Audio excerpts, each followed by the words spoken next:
Westlake is the newest of the 3 golf courses at Plantation Bay, offering 9 holes of superb play. The vistas include a large private park, beautiful lakes, and some of the most beautiful homes in the community.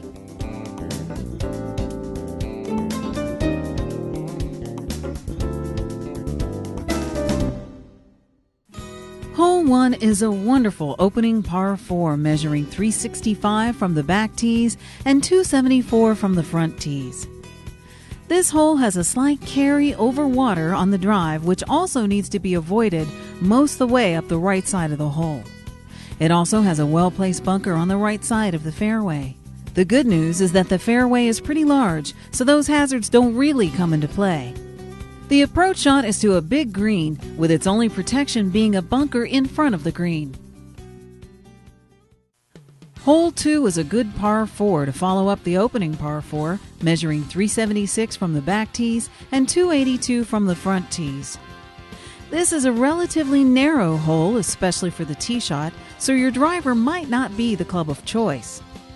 A wooded area hugs the left side of the hole, and a well-placed bunker on the right put a premium on hitting the ball straight. Once in the middle of the fairway, consider trying a low to mid-iron shot to the good-sized green. Keep a little left to avoid the sand trap on the right. Hole 3 is a beautiful par 3 measuring 182 from the back tees and 121 from the front tees. The first par 3 of the 9 holes is visually stimulating and has a large green as your target, which required a carry over water. Choose your club wisely because gauging the right distance on this hole is critical to success. Hole 4 is a natural par 5, measuring 562 from the back tees and 441 from the front tees. This is a straight-on par 5 with a grip it and rip it fairway that awaits your drive.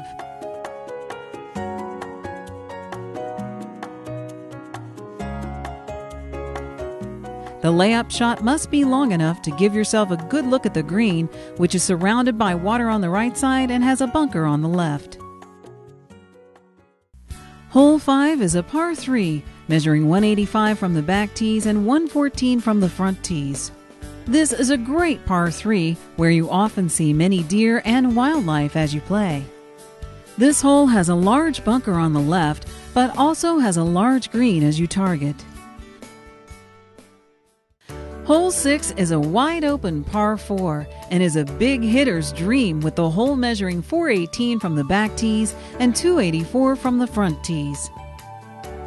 The fairway is clear of any hazards and it's wide, so big hitters can give it a rip. The approach shot has a bunker on the left of the green and slopes off behind the green, all in all making this a birdie hole heading into the crucial last 3.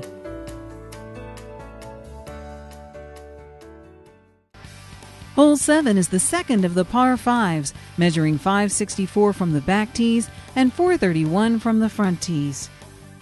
When teeing off, this hole has a large bunker on the right that doesn't really come into play and palmettos to avoid on the left. The second shot requires accuracy as there is water all down the right side and the same pesky palmettos to the left. The approach shot is usually with a short club to a relatively large green, making this a good opportunity for a birdie.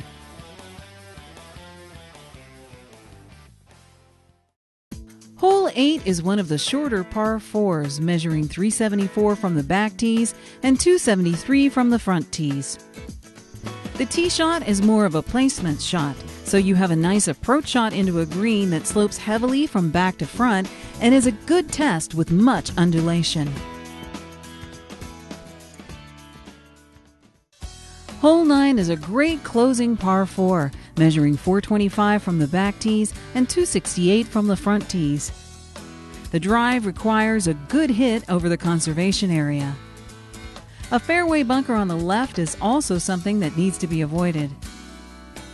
Because of the hole's length, the approach shot requires a longer iron or fairway wood to a green that allows the ball to roll onto the green. A few bunkers protect the hole, but those are mostly behind the green, which is a good size and does have some fun breaks.